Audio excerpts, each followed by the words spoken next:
साहब जी, बहुत जोर से भूख लगी है, कुछ पैसे ही दे दो खाने के लिए। एक मिनट। अरे आपने पहचाना मुझे? नहीं तो। कुछ साल पहले आप अपने बेटे का इलाज करवाने आए थे मेरे हॉस्पिटल।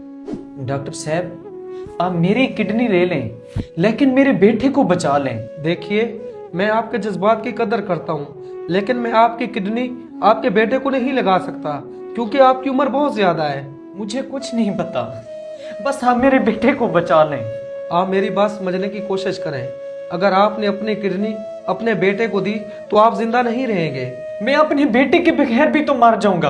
अब मेरी किडनी निकाल लें, लेकिन मेरे बेटे को बचा लें। आप थोड़ा रिलैक्स रहें और सोचें। अभी आप इमोशनल होकर फैसला कर रहे हैं, इससे आपकी जान को खतरा है, इसलिए मैं इसकी इजाजत नहीं दे सकता। डॉक्टर साहब, मैं मर भी जाऊंगा तो इससे कुछ फर्क नहीं पड़ेगा, लेकिन मेरे बेटे का जिंदा रहना जरूरी है। उसने अभी तक कुछ नहीं देखा और मैंने उसके बड़े बड़े ख्वाब पूरे करने हैं। अच्छा चलो ठीक है, मैं तमाम फॉर्मेलिटीज पूरी कर लेता हूँ। आप किडनी डोनेट करें। और आज आप इस हालत में हो, क्या आपका बेटा ठीक तो है ना? जी जी, मेरा बेटा तो ठीक है। खुदा करे उससे मेरी उम्र भी लग जाए। अच्छा, तुम्हारे बेटे की जॉब कहीं वो तो नहीं चली गई?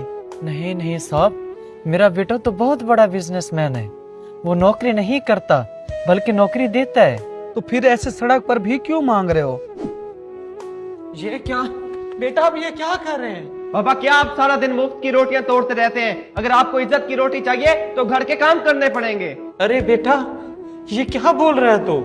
मेरी बीवी आपसे बहुत ज्यादा तंग आ चुकी है। वो इस घर को भी संभालती है और आपको भी। तो क्या ये आपकी जिम्मेदारी नहीं है कि आप घर के काम कर दिया करें या उनको बाजार से कुछ सामान ला कर दे दिया करें? बेटा, तुम्हें तो मेरी सेहत और मेरी बीमारी का तो पता है, तो फिर भी मुझसे इस तरह बात कर रहा है। कितनी बार मैं चक्कर खा के बेहोश हो चुका हूँ। जैसे कोई काम करने लगता हूँ मेरी तबीयत बिगड़ जाती है। अब्बा, आपने मुझे अपनी किडनी दी, उसके लिए मैं आपका शुक्रगुजार हूँ। लेकिन अगर आप घर के काम नहीं कर सकते तो मैं आपको अपने साथ नहीं रख सकता। तो तू अपने बाप को घर से निकाल रहा है? और क्या मुफ्त में पालता रहूं? तुम मुझ पर तो बोझ थे ही, अब मेरी बीवी पर भी बोझ हो। ये सब कुछ मैं बर्दाश्त नहीं कर सकता। अपना बोरी बिस्तर उठाओ और निकलो यहाँ से।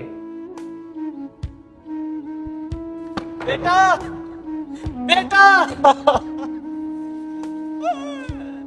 बेटा, मेरी एक बार बात तो सुन लेते।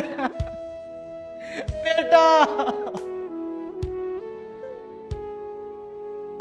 भाई, जिस बेटे के लिए आप